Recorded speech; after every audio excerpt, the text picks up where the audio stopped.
couple of weeks ago, I got to go over to my friend Anthony's store over in Auburn. He's got a store called the Guitar Colonel. And those of you that know me will know I'm a Les Paul Gold Top Tragic.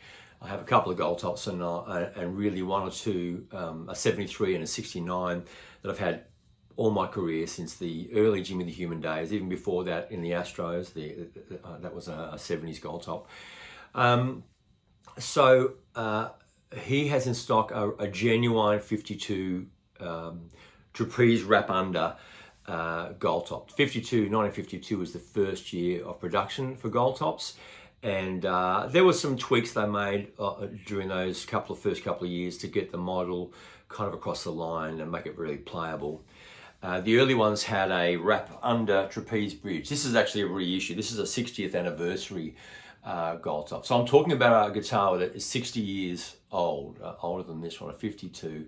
Well, this is actually, no, that's not even true, is it? This is a 60th anniversary. It's come out in 2012. So it's an old guitar. First year of production, as I said. So I've had this reissue for a couple of years. I've actually used it on a couple of, use it on my sort of more blues gigs and stuff. But you can actually hear this guitar on the Screaming Jets track, Cash In Your Ticket. I know I played the solo on a few of the bits and pieces on this guitar. Great sounding guitar. I love this guitar. It's quite heavy. So I went down there and I spent some time at the store, and I had the good fortune to play this genuine vintage 52. It was quite different to this guitar, and much lighter guitar, nice big C-shape neck with a very faint V roll-off. But maybe I shot some video of myself playing the guitar. I'll have a look at that first, and maybe I'll talk a little bit more about the guitar just in a second. And it was kind of a treat for me to play it.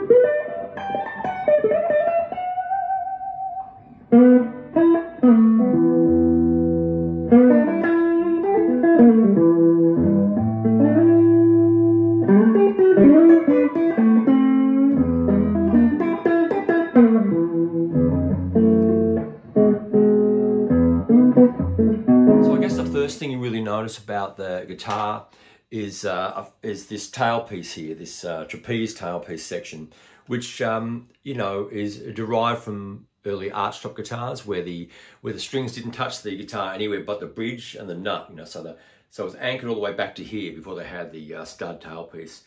And you know, they wrapped under the strings on that old 50s model. They corrected this a year or two later, but I was really struck by how high it was. So I actually had always thought, you could probably make it work, you know, it wouldn't be so bad. But unfortunately, it's really quite a thing, you know, like the whole, what's that, like, you know, half an inch or something like that. It's under your hand. You can't palm mute, you can't rest your hand on the bridge and effectively play. But of course, these days, you know, companies like Mojo are actually making a wrap over bridge that they've made much lower, and it's an easy fix. It fits straight on there with no holes, nothing. So that's a moot point really today.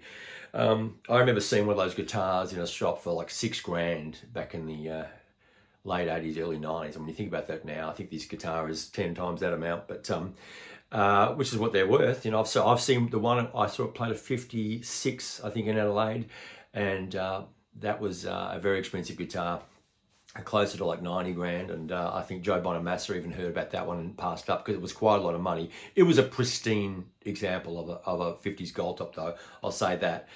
But yeah, if you were to fix that bridge though, it would be quite the incredible player. The pickups in it sound fantastic. The weight is medium light.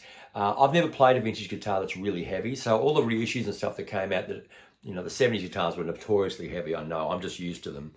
But The pickups were great. The shape of the neck was full with a very gentle V on each side. It's exactly the right shape for me as far as a 50s guitar goes. The main guitar you see me play on stage with the Jets was made by a great man called Ruben, and he's up in Cairns, and he made me this 54 replica.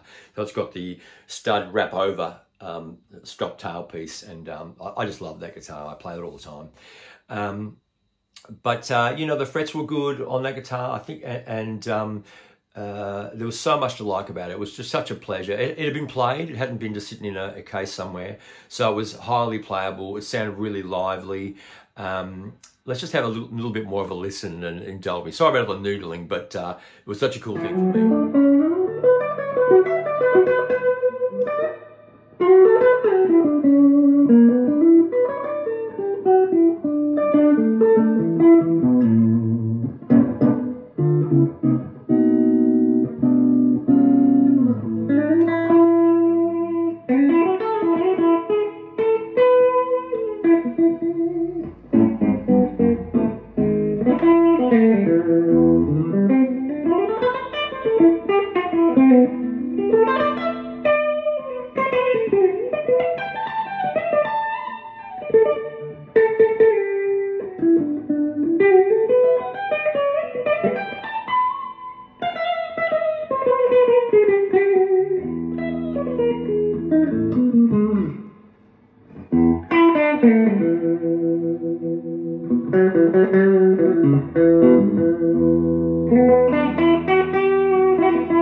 So anyway, thanks for indulging me. It's Jimmy Hocking signing off. And just in closing, I thought I'd grab my Ruben gold top, which I've been playing, handmade by a guy, Ruben in Cairns, Ruben's Guitars. And this has the stop tail piece, you can see there, which is very different to the wrap under bridge that the 52 has. So this is what they made in 54, this kind of guitar. So I'll see you next time for more guitar nerd talk, and be good. See ya.